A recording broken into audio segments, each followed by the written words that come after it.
Good morning and welcome all to this Women in Defence and National Security Network Careers Panel. And today we're going to be talking about counterterrorism and the various ways of means of building a career in the area with 4 truly distinguished women.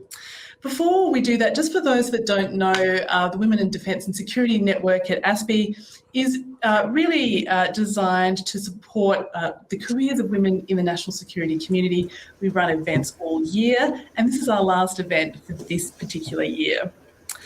So I'll just quickly run through the format for this morning. So after introductions, we'll have a panel discussion for about 40 minutes. While that's happening, if audience members would like to put questions up, if you look to the right of on your screen, there's a little chat panel. You can put your questions up there. You can also upvote them. And at the end, we will be taking questions and answers for about 20 minutes. So with all of that, let me invite our guests today to introduce themselves. We'll start with you, Katja. Hi, good morning, everyone, and thank you, Anastasia. Really great to be here, and thanks to everyone for listening, for the interest. So my name is Katia Durakis. I'm the head of ASPI's Counterterrorism program.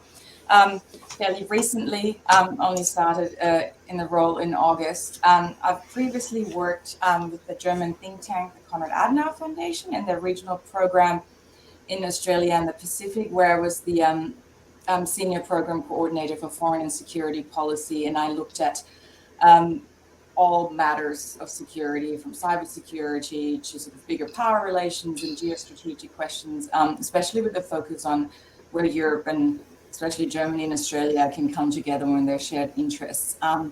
Before that, I was at the ANU, at the Center for Arab and Islamic Studies, did some of my research also at ADFA, where I'm involved with the Future Operations Group.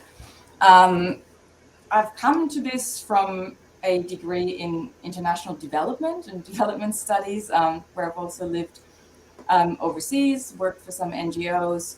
So I've sort of gone from what some people perceive as sort of peace activism and digging holes in Africa to help people to sort of the hard security end.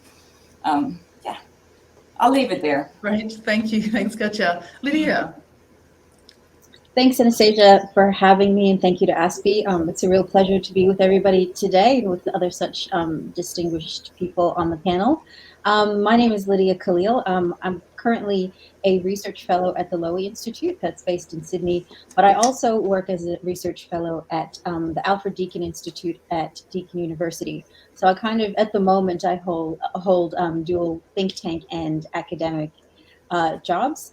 And at Deakin University, I also coordinate the AVERT network, which is Addressing Violent Extremism and to Radicalization network that's based out of there, which is a network of extremism and terrorism scholars.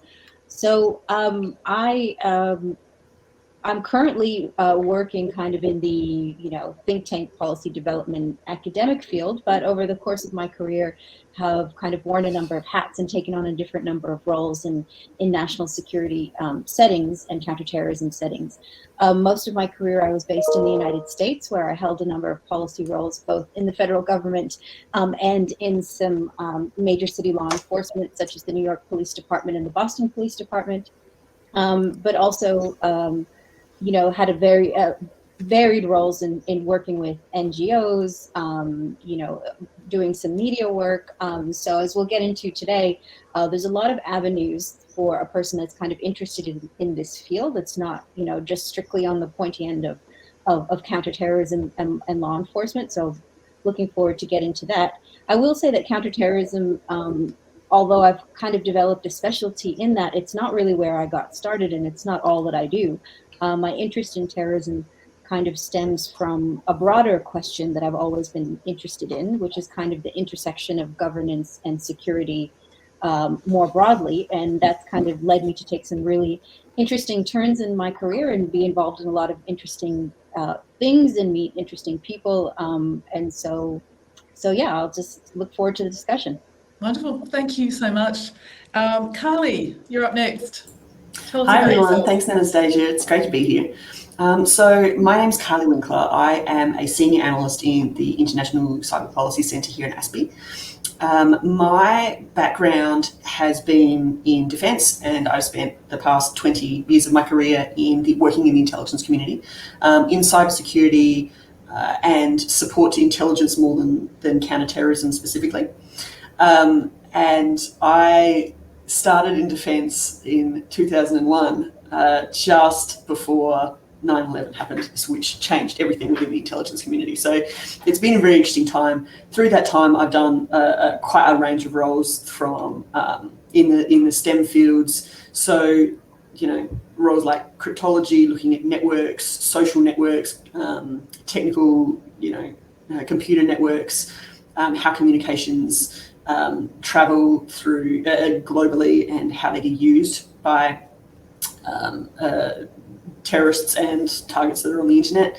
I've done a lot of collaboration with the Five Eyes partners in that time, and I've spent a lot of time working with a range of intelligence analysts, trying to make sure that we're going to be able to help them get the data they need and understand what's happening there. And working with incomplete data is the bane of many an intelligence analyst's life.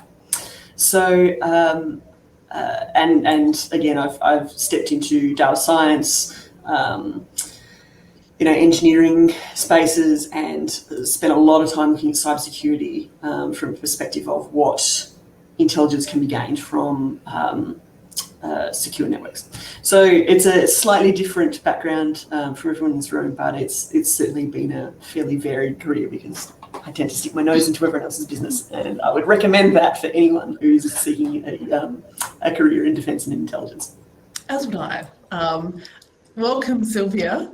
Can you tell us a bit about your extremely interesting background? Yeah, thank you, Anastasia. Thank you for inviting me for this wonderful discussion.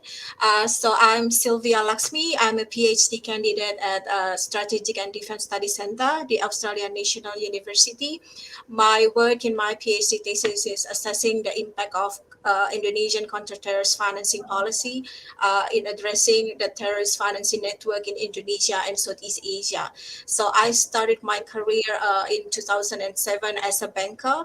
So I joined an international bank and work in the very basic operations activities and programs. And then I moved to the Indonesian Financial Intelligence Unit, but I started my career as a liaison officer.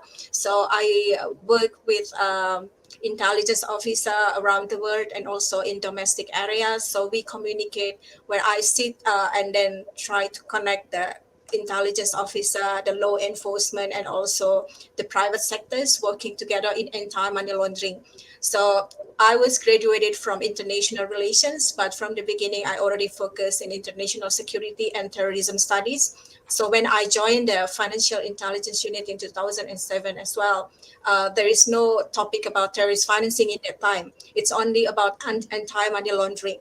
So then there are a lot of opportunities to go beyond the master studies in that time, but all of the offer only about economic and law, which is it's not my area of expertise. But then I did my master specifically in terrorism studies. Everyone asked me why you do this. Like, you work in anti-money laundering, but there's no relation with terrorism.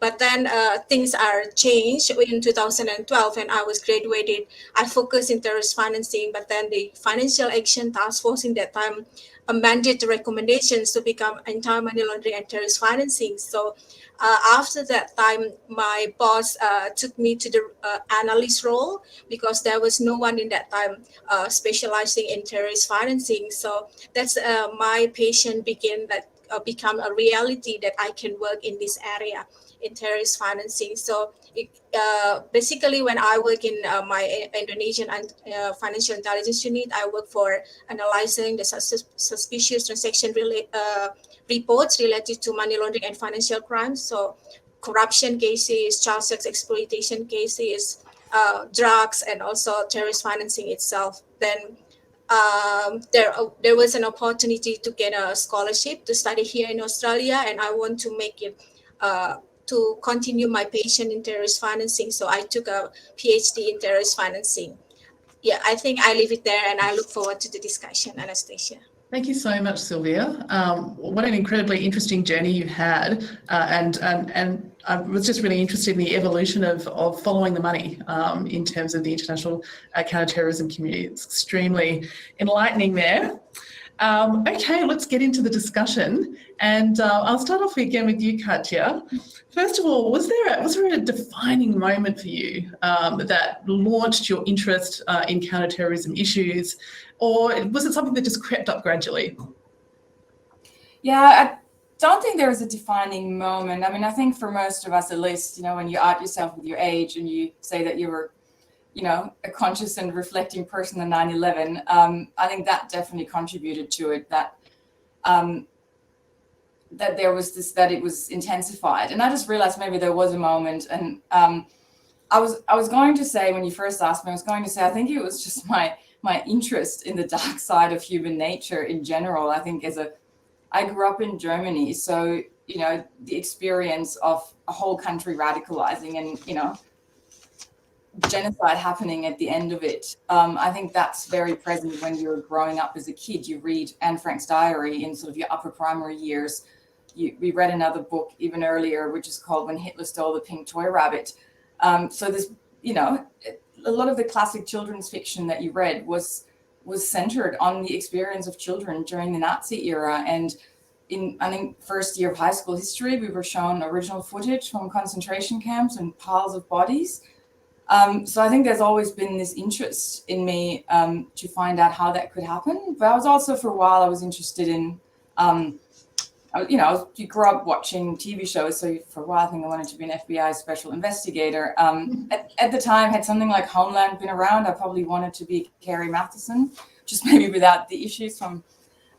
So I was interested in finding things out but it was mainly human nature. And I did just, yeah, it hit me before when you asked me, maybe there was a defining moment. So I was a first year anthropology student, the University of Amsterdam, Anthropology and Development. And I found myself in Africa, West Africa, on a bus. It was around the time of when the invasion of Iraq was being planned. So it would have been early 2002, Afghanistan was underway. I was sitting on a bus, and in front of me was a gentleman with a Hawaiian shirt, one of those aloha prints, and this was one of those bumpy bus rides, and everything is hot, and someone over there has a goat and a chicken on their seat. So, you know, the experience is like your senses are heightened, and you hours through the desert. And I kept looking at his shirt because you get bored, and I looked at the pattern. I went like, that's actually not a Hawaiian shirt in the traditional sense. These are the towers, and that's a plane flying into the towers. This is very interesting. And you sit there and you're looking around. I was like, oh, there's a lot of people who have this shirt because, you know, I guess those who follow the money or follow commercial trails we've gone, this has probably come off a container shipment of these Hawaiian shirts, and they were sold at the market. So it's not surprising that everyone wears them because it was the same with other things people were wearing. Sort of, that's what first year anthropology and like critical political economy had taught me. And I thought, oh, hang on. So a lot of the men are wearing those shirts, which are kind of glorifying 9/11.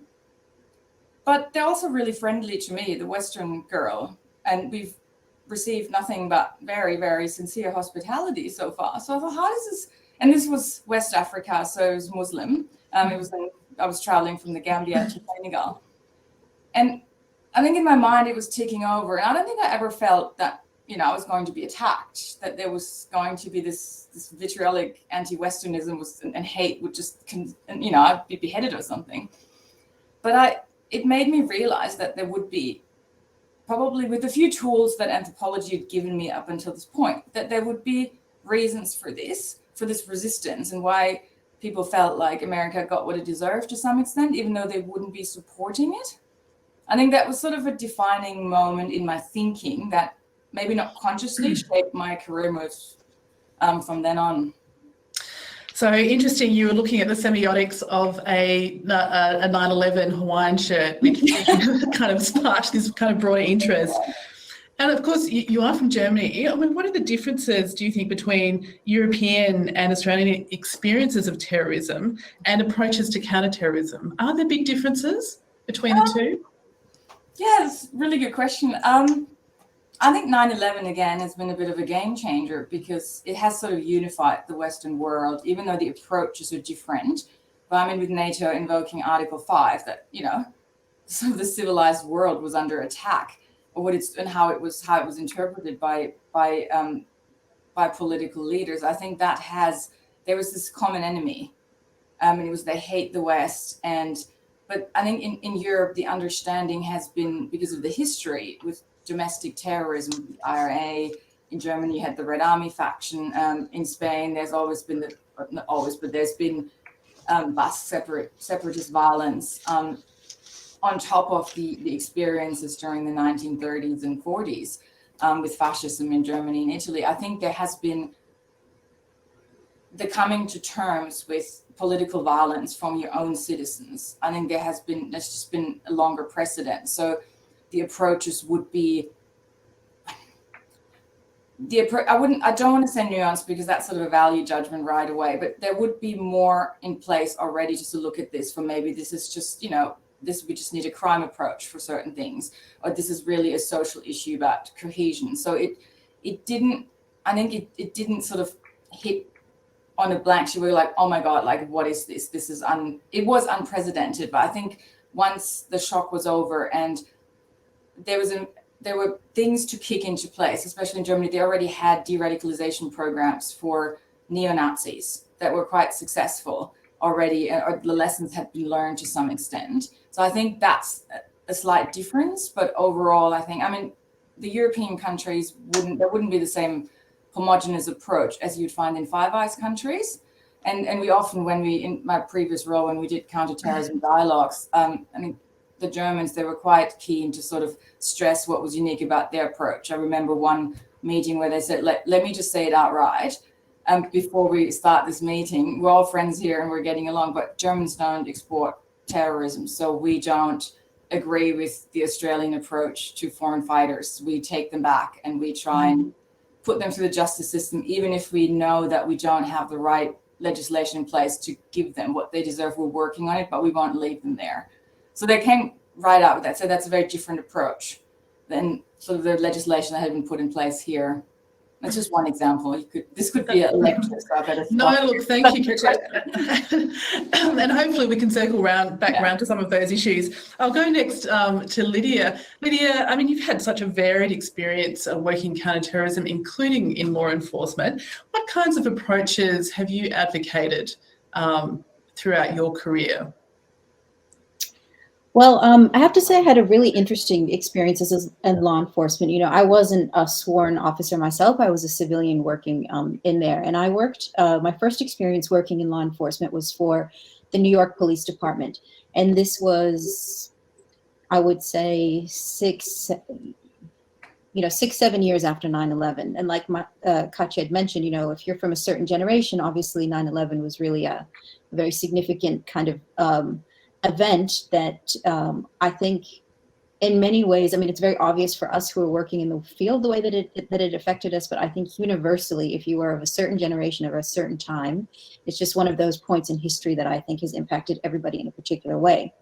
But I actually came to that counterterrorism work having been involved in diplomatic work and working as a civilian for the Defense Department overseas in the Middle East in Iraq.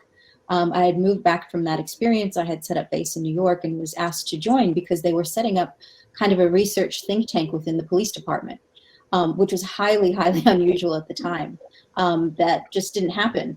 But because New York had been so impacted by what happened in 9/11, there was this real hunger, not only, you know, for redress or revenge or to make sure it never happens again, but to also to really understand what it is that we're dealing with. And so what you had in the New York Police Department essentially was this mini think tank that was set up where they hired a whole bunch of civilian intelligence analysts who were kind of experts in a particular area of the field, and we covered the globe. And so my patch was kind of in, you know, Middle East and Africa, and I would study what was going on in those parts of the world and what was happening, not just on the terrorism front, but like really what were the conditions in those countries, the governance and that kind of thing. So you developed a real expertise on that. And then you would brief the law enforcement command, and then you would apply that to say what could the potential outcome in New York as a city would be. Because I think one of the big lessons that people took away from 9/11 is that something that happens in a far-flung part of the world can come and impact us here at home being, the United States or whatever Western capital. And the interesting thing for me is that while I think something like that would have been a shock to the US, the attack certainly was, and a surprise in other Western capitals, someone from my background who came from the Middle East, who was more familiar with these movements just anecdotally and, through my, having had the experience of lived there and being from there, these movements were not really a surprise to us. They'd been around. And so that kind of understanding impacted my understanding in terms of advocating for particular policies and things. So really what my work in the police department was bringing that global and international understanding to a local law enforcement level. And when I say local, I mean the New York Police Department is larger than most armies. So that's just kind of gives you the sense of the scale. I did have other law enforcement work years later after I had done some other things in my career and kind of came back to it. Again, because of personal circumstances, I moved back to my hometown of Boston where I grew up. And I ended up working a lot on setting up kind of a pilot initiatives around countering violent extremism. So trying to get in the preventative end of this rather on the pointy end of, of when an attack happens and investigations and that thing. So it was very much examining the elements of radicalization to violence, what that means, and what preventative measures, not only can be done within law enforcement, but outside it, and how law enforcement can kind of work through a whole of society approach to try to address these concerns. And at the time, CVE was something that was really being developed. It was under the Obama White House at the time, and there were these, big global kind of countering violent extremism initiatives, because it was at the time of when the Islamic State was really coming up, and we had seen hundreds and thousands of individuals traveling there to fight. And so clearly it was a matter of, straight up law enforcement counterterrorism operations are not enough. We need to come at this problem from different ways. And so for there, that was the focus. So it was really on both ends. It was like on the big global kind of scale, how all of that impacts us. And with that, my political science and international relations training came in. And then on the other hand, it was more the other end of the preventative local understanding particular dynamics, how law enforcement can be part of a whole of society, whole of community approach. Did you see a lot of successes there? And can some of those approaches be applied to this new counter-terrorism landscape, which involves a rise in right-wing violent extremism in the US as well, do you think? Look, there were successes and there were some missteps. I mean, I think countering violent extremism kind of gets a bad rap overall because, there's a lot of criticism around how it targets particular communities, how it's a bit ham-fisted. There's very little evaluation of a lot of these countering violent extremism programs. And so in the early days of the countering violent extremism work, there was certainly a lot of lessons learned. But one of the things that I found very positive and successful about that Boston experience was that it de-emphasized the law enforcement and actions and involvement. We were in this really strange position where law enforcement is oftentimes asked to deal with issues and problems that the rest of society hasn't been able to handle. Right. It's when it gets to that point and then it just dropped on the feet of law enforcement, whether it's be through prosecution or through social work or all of that kind of thing. And the Boston Police Department at the time had a lot of experience in community interventions and working with other community partners, whether they be social workers, psychologists, all of those things. The department has, not to get too into the weeds of its history, but it's always kind of had this old reputation of being, this like kind of white Irish kind of racist police department back in the day. And then you had in the 1990s this thing called the Boston Miracle, where they completely reoriented their policing strategy, where it became extremely community focused. They had a huge run, very long stretch where they had minimal gang violence and homicides and all of that stuff. So it's just a long way to say that the police department earlier on had really turned itself around. It was very community oriented in its approach. And because it was community oriented in all sorts of other types of crimes, it carried that community philosophy with it when it was doing countering violent extremism work. And I think that that's what made it, made those efforts more successful. Really effective. Thanks, Lydia. We'll move on to Carly, who again has a very different experience working in intelligence, working in cyber, and of course intelligence has evolved so much, in the last 15 years or since 9/11, and is now pretty much an indispensable partner. Intelligence can do a lot and give you a lot of information. So. The other thing is that you've worked with a lot of Five Eyes partners on counterterrorism and cyber issues over the years. What are the real skills required to do that kind of work with partners, to collaborate across borders in that way? So, that's a great question. In fact, there's a lot of questions in that.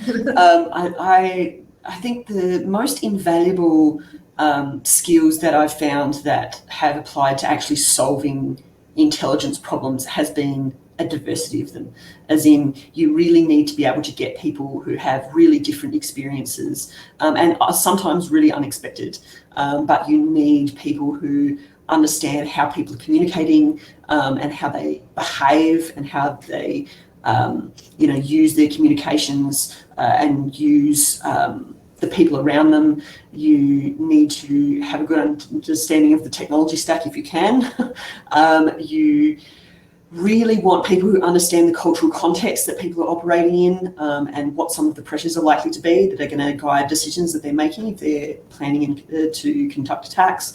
And I think one of the really great strengths of the Five Eyes partnership is that, particularly after 9/11, everyone was on the same page in terms of this is something that we have to work on together, and we are really, really committed to sharing and cooperation. And so collaboration across the Five Eyes partnership, I think, has been an enormous success story for how we can actually work internationally. In the early days around 9/11, I feel like we're talking a lot about that, but it was such a pivotal time, and the intelligence community completely changed.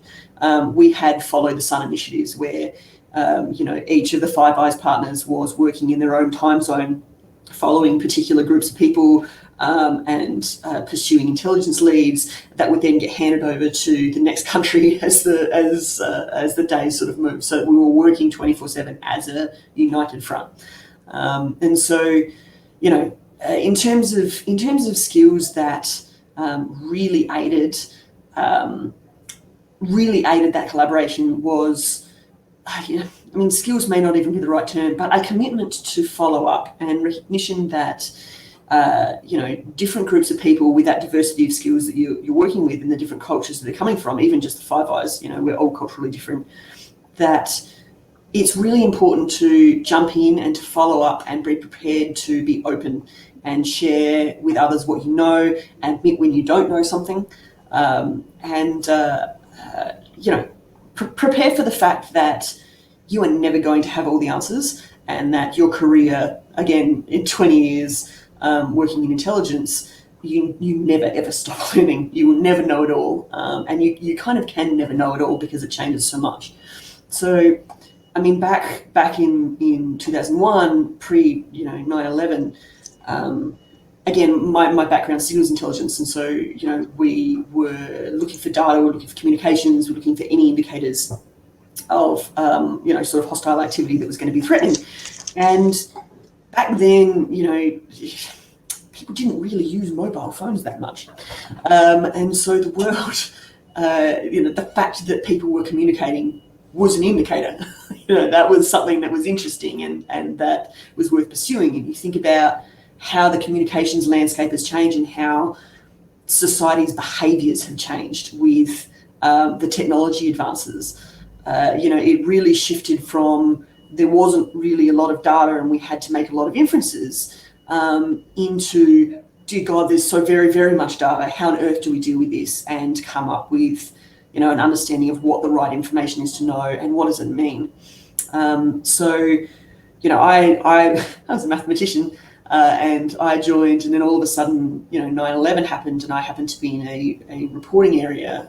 We were doing, again, releasing the SIGINT highlights for whole of government, and instantly everyone was put on shift work, and we completely pivoted to a completely different type of target. I guess signals, old school signals intelligence, and intelligence largely looks at nation states, foreign relationships, and economic concerns and things like that. And all of a sudden, with terrorists, you have this really dynamic groups of people that may not even communicate in ways that we can understand or get access to. And so we completely pivoted, and it gave me a really great understanding at the time. I was well out of my comfort zone, and it was probably one of the most useful experiences of my life because I had a good understanding about the kind of pressure that analysts were under, and how much they had to, how complex and how difficult that analysis was based on incomplete information, that it really shaped how I worked with people over my entire career about, what additional information I could bring, just the little details that may actually be the pieces that bring, the bigger picture together. And so everything that I've been involved in, all of my greatest successes have been teamwork. And the biggest ones have been international teamwork because, the Five Eyes community has so very many people who have such a great breadth and depth of skill that, and a commitment to doing it, that it's been really inspirational to work with that group of people. Thanks for giving us a bit of an insight into working with, really cloudy intelligence pictures, but also with the deluge of data that's coming at us, increasingly so. But just to throw things forward, to the future a little bit, and everyone can chime in here if you have a comment. Can you tell us about sort of the increasing connections between cybercrime, technological terrorism, extremism? What does this begin to look like? What does the terrorism landscape begin to look like as technology evolves, especially if we are, according to Facebook, Meta, evolving into a multiverse? What does this begin to look like, for the terrorism picture? I think it was it 2018 when there was I want to say it was a Yemenis extremist group used a fleet of drones to bomb a Saudi oil refinery, and they flew them straight into the heart of I think it was Riyadh actually, and bombed a facility and then flew back out. And that ability to use technology to reach into a heartland, Lydia mentioned it before that. 9/11 was a shock because we realised all of a sudden that actually terrorism could be conducted where we're vulnerable at home. And the technology landscape has really accelerated that because, the next generation of warfare and of terrorism doesn't have to look like, people on the ground doing things anymore.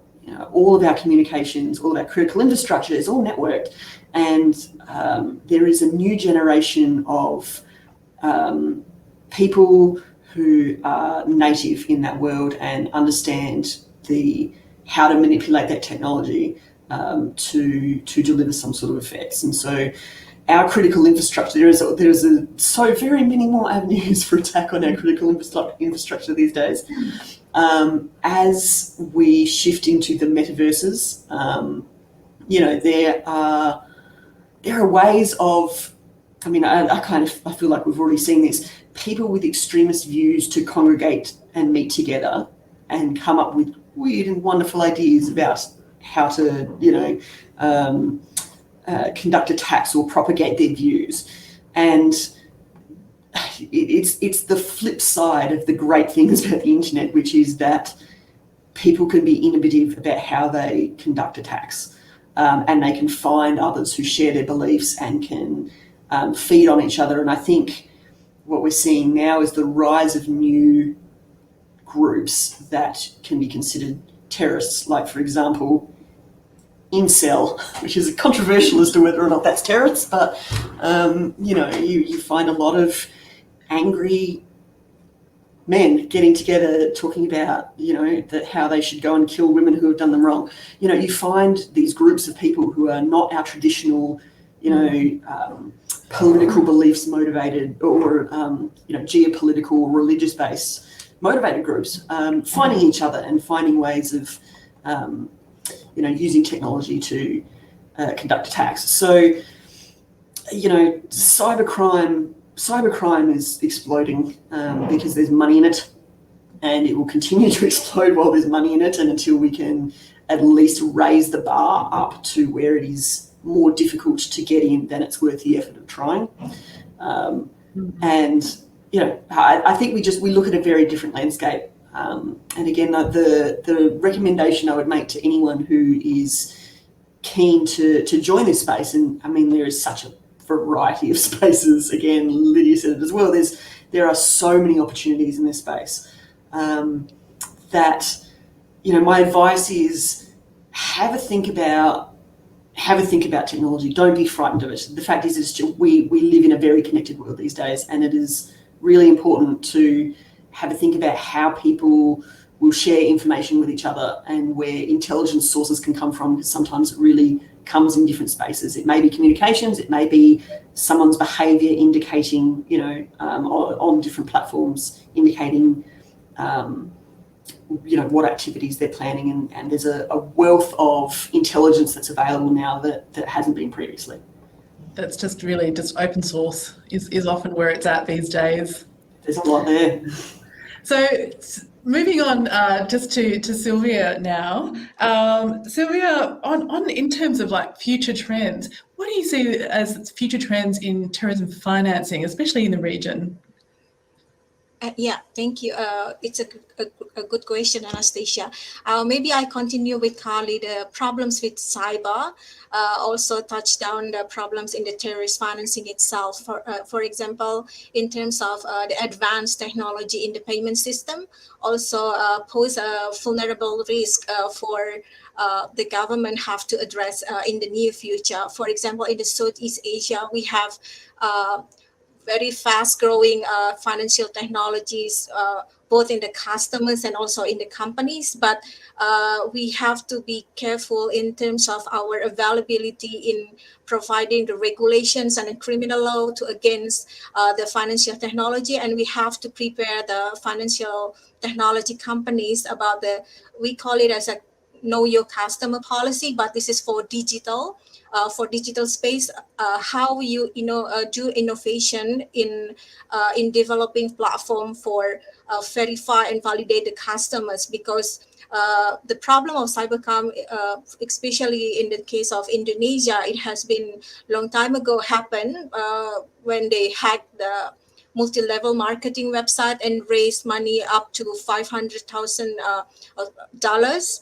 And then they transmit the money to prepare the network in the Poso in the North Sulawesi. So now the future trends of terrorist financing is in the financial technology, like the use of Bitcoin, cryptocurrency in space, because we have to map if you go to the map of regulations around the world, for example, most of the countries in the Southeast Asia, we ban cryptocurrency, but in the business area, it still happens. People using Bitcoin for transactions. And even a few years ago, when I was still working in the investigation area, there are a lot of information, like intelligence information, that the terrorist network, the terrorist groups hack the Bitcoin accounts or PayPal accounts, for example, like the new payment methods. But there are not, we have lack of information and lack of regulations. It make a big impediment for the law enforcement to take the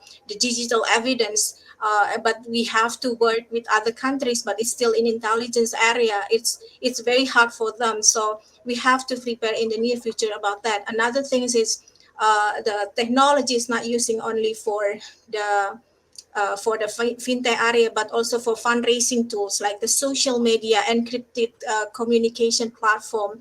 They use that, like they snapshot and capture all events in the world for example, they use the issue of Taliban could be any another potential issue that they can capture and glorify the win of Taliban over the Western government. They can make it as a commodity, like a news in the social media, and then raise money for that. And even for like the humanitarian disaster like COVID-19, they frame all the news, and then they put it in the social media platform and raise the money for the family. So now not only for preparing the attack, that's the trend, is not for preparing the attack, but for sustain the network through support for the families, for the children, to make their new generations for them in the future. So that's what I've been observing currently about the future trends of terrorist financing.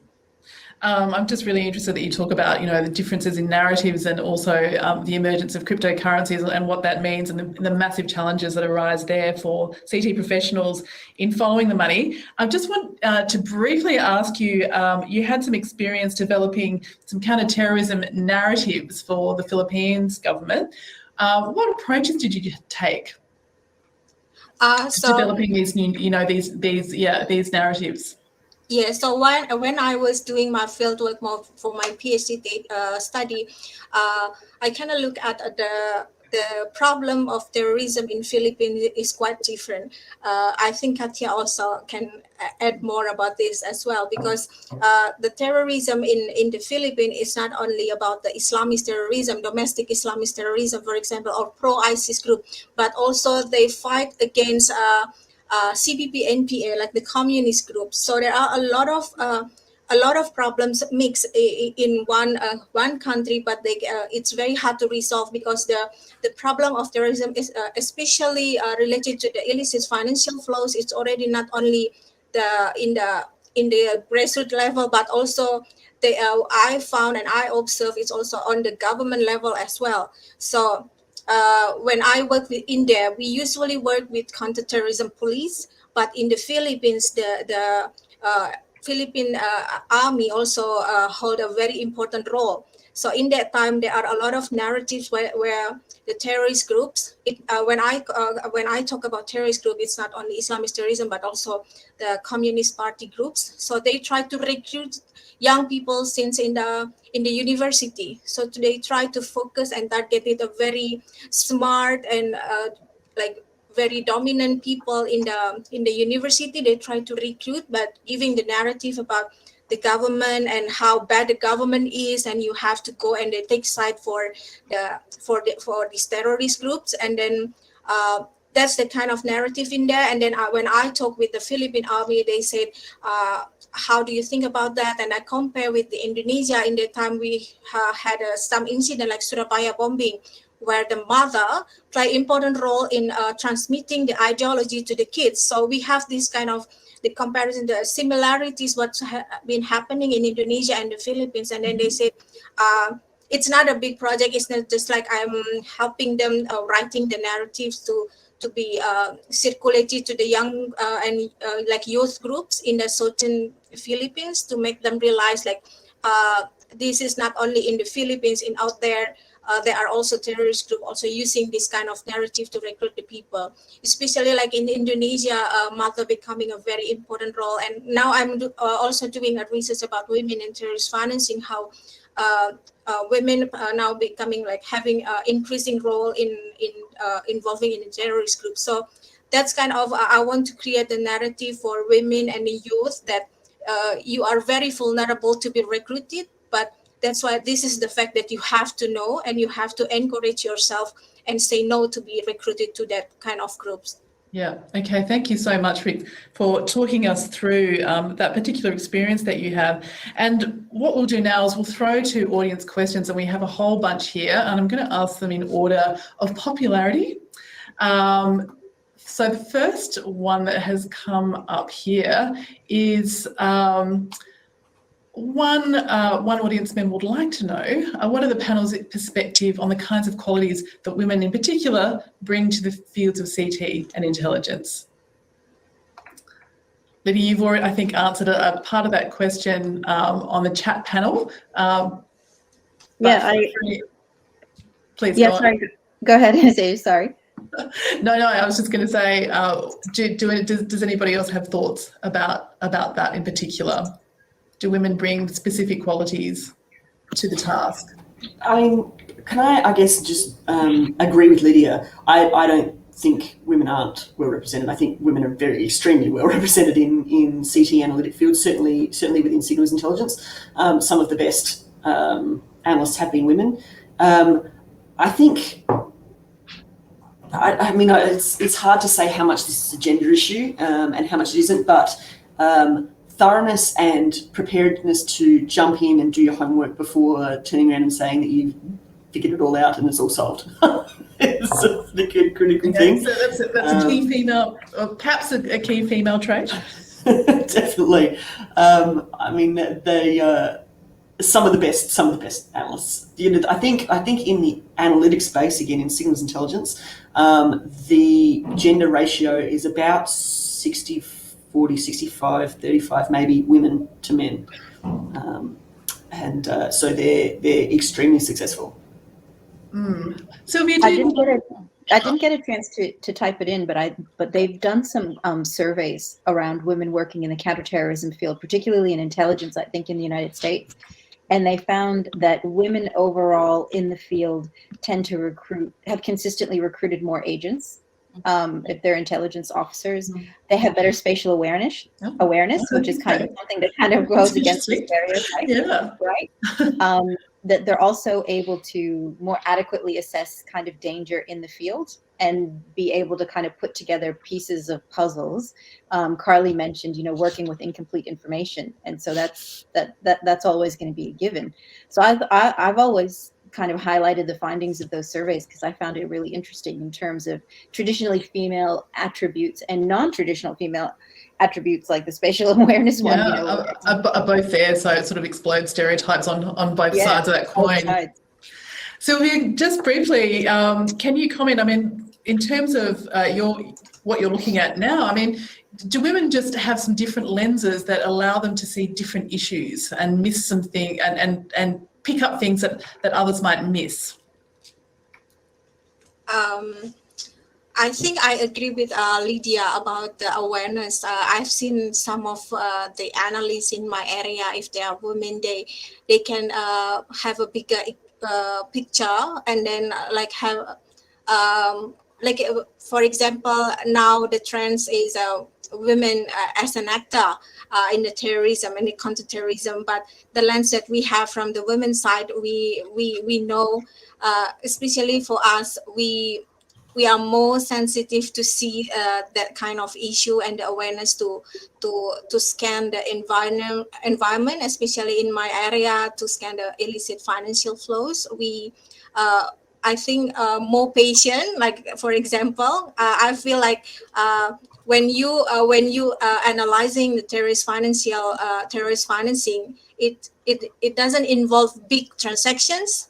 It's also a very, very small transactions, and it's very hard if you can not having like the hard work and perseverance to see and then to see and observe that kind of transaction. I found some of I think 75% in my area, most of them are women, because like the very small and transaction flows is needs a very like very sensitive and very patient in this area.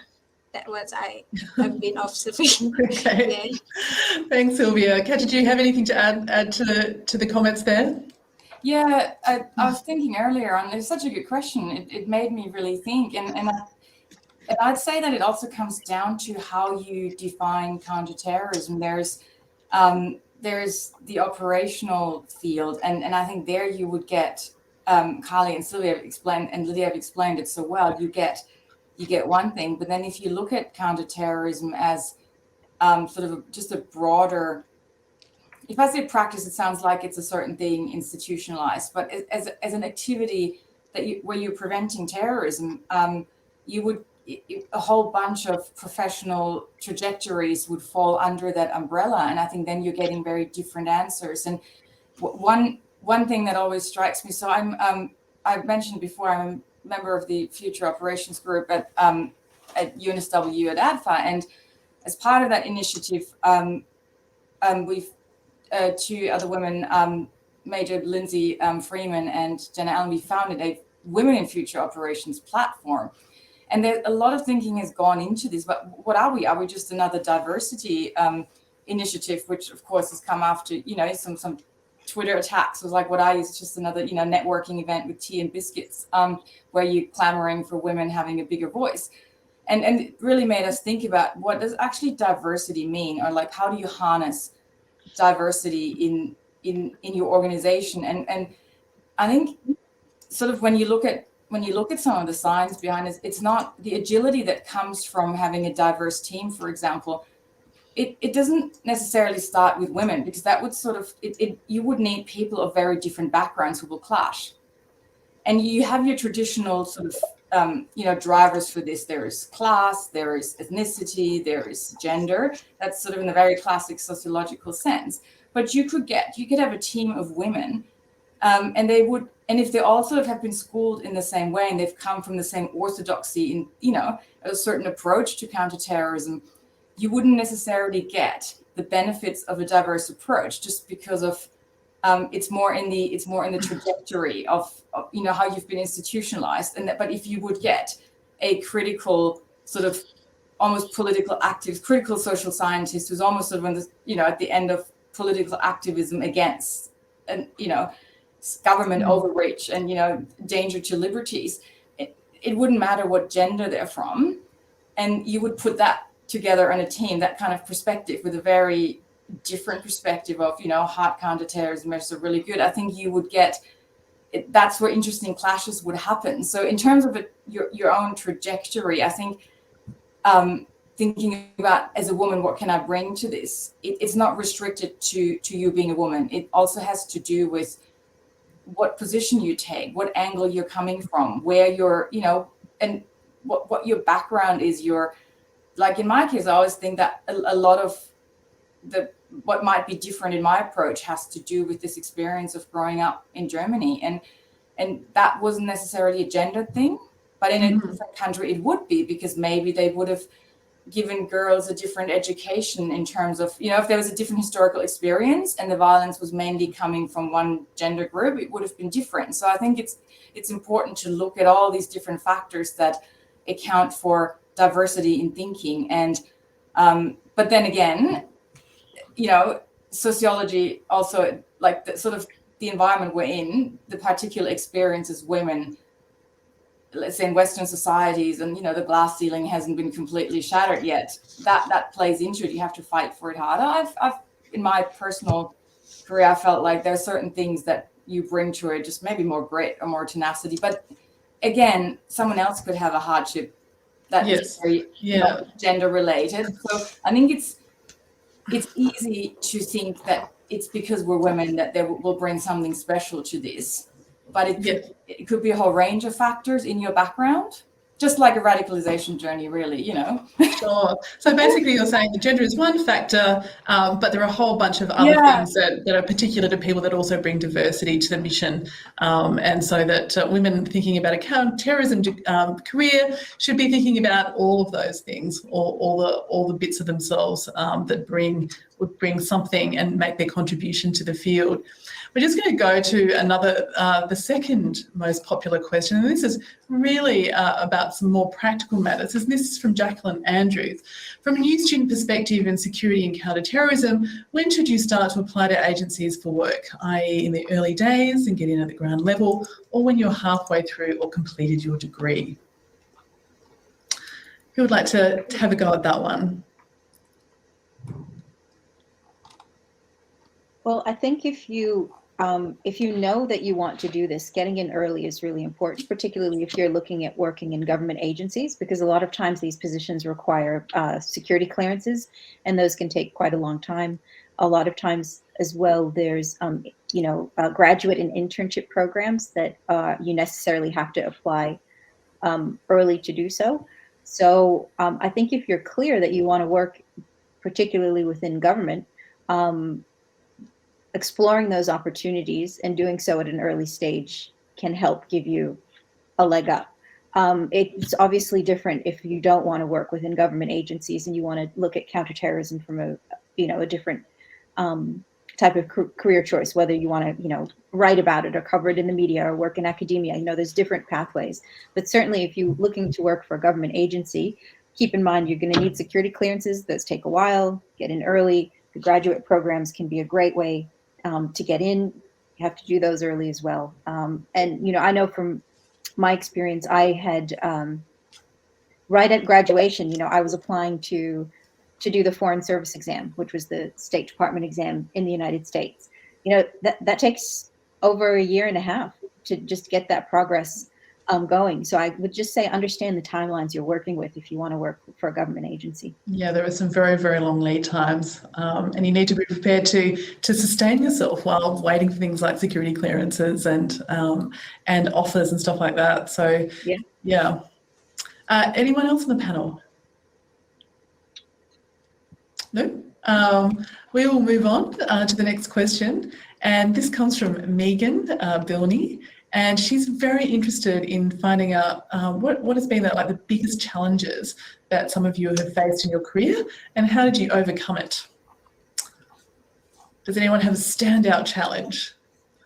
A real character building experience? I think I agree what Lydia wrote about balancing the personal career and our obligation, and also in my experience, this is a male-dominated area, honestly. So the way you communicated with your networks is also important to prove, to be confident that you can be as well as them as well. And then for me, it's also talking about when you expand in the network, because I was working with investigators, like counterterrorism police in my country, all of them are men. So we have to find a certain way that they can they are confident on us and trust us to talk and discuss the information. So I think the personal approach and networks is also important. Try to operationalize what we want to talk with them, and then we have to find a way, another angle that how these people already look at for their work. And then like me, I try to find another angle, like financial intelligence approach, to work together. So seeing them as partners in the work is also important. That's the biggest challenge, especially me. I'm a woman, and then I'm young. Sometimes they overlook. You don't know anything. I feel like that sometimes from my personal experience. But we can improve, and we can expand our knowledge by writing an articles to see what we have been thinking of, and then we put it in the articles. Because when you have your not long publications like journals, something like that, but when you wrote your opinion in the media and so on, and they can have a look at you, and then they realize that you have been researching, you have been doing this work constantly, and you have the patience and you have the motivation to expand in the future. I think that's a really important point, building credibility through publication and having the confidence to do that, and finding the support that you might need to do that. One of the things that we're trying to get going at ASPI, and hopefully this will happen next year, is some workshops for national security career professionals, focusing on women writing op-eds, so teaching women who know a lot how to get their stuff into the media. So, really, really welcome that point, Sylvia. The next question comes from Helen Watkins, and this is an interesting one. Do you think opportunities exist for CT work for those in regional and remote locations? On the face of it, it seems like opportunities only exist in major capital cities, particularly in Canberra. What would you say to women in regional and remote areas who really want to start thinking about a career in this field?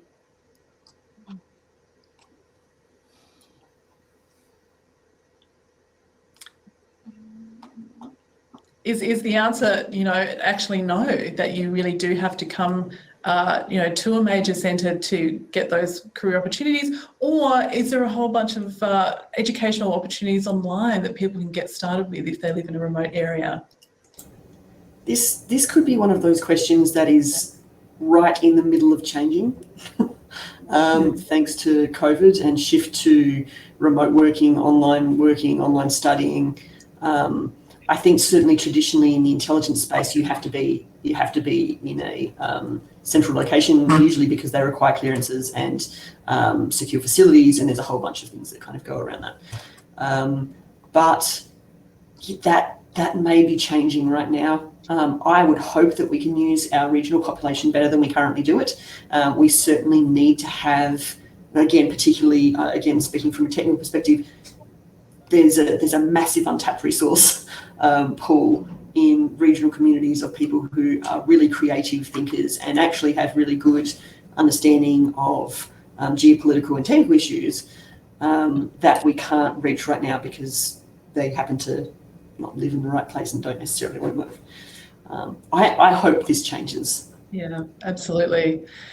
Does anyone else have a comment on that particular question? Yes, this might be a little bit connected also to the previous question. I think sometimes, the agility of thinking that makes you good in this field of counterterrorism, especially in sort of the area that Kali would be in. Sometimes I found that even though I don't work in this technical area, but I had to sort of apply the skills I use in my work to also, when it comes to planning your own trajectory, especially when a spanner gets thrown in the works or you have some obstacles. Whether that's I'm at home with kids at the moment and there's certain things I cannot do. This whole, the cliche of out of the box thinking, sometimes you really have to use that to push yourself. I'm one of those people that have failed one of those aptitude tests for a classic career in counterterrorism the first time, because I just kind of went, I think I'm going to apply for this. But there was a very short time frame that I could do this in until the next thing I planned to do started. So, not taking into account that if you fail a test, like a psychometric test where you have to, put little cubes into geometric stuff, you can study for that, because I failed that, and it wouldn't be an issue. You can study for that. I would attest to that. You can absolutely study for that. There's a whole bunch of stuff online. Yeah, and I didn't, because I thought, I'll just give this a go, and if not. But then had I wanted to pursue it, I would have to just go, okay, I will have to put something else on hold, and I will just, it takes a while until you can reapply. It takes a while until you get your clearance. But then something else came up and I thought, hey, this is just as good. This wasn't the only pathway. If I'd really wanted it, I could have pursued it. It would have taken a bit longer, but then other things came up. Mm-hmm. And the same with, when maybe you're looking to move, but you can't for some reason for one of those roads, you can look at, there are good degrees online. And I know there are always constraints to whether you can do this or not, but I would just say, like, if you look for a way, usually you can find something that leads you to where you want to go, especially when there's so many different ways of getting into this field, unless you have a very specific thing in mind, and that's different. But I would say this kind of tenacity and this grit that you need to pursue a really tricky problem intellectually, I think that apply that to your own life and you'll do really well. Apply your strategic analysis to your own career path. I think that's excellent advice for women who, in my experience, often apply it professionally, but not necessarily to their own careers. Look, thank you so much. We have run over time, unfortunately. Thank you for everybody that tuned in today, and thank you for all of your excellent questions. I'm sorry we didn't get to all of them. I wish that we could have. And I would just like to again say thank you to Kali, Lydia, Katja and Sylvia. Thank you for sharing your experiences, your varied and such diverse experiences in this field, and your wisdom about how to get into this kind of career. We will be back next year at WDSN with a whole bunch of other career panels, and also, as I mentioned, the professional skills development as well. So please look out for our agenda of events early next year. Thanks again. Thank you.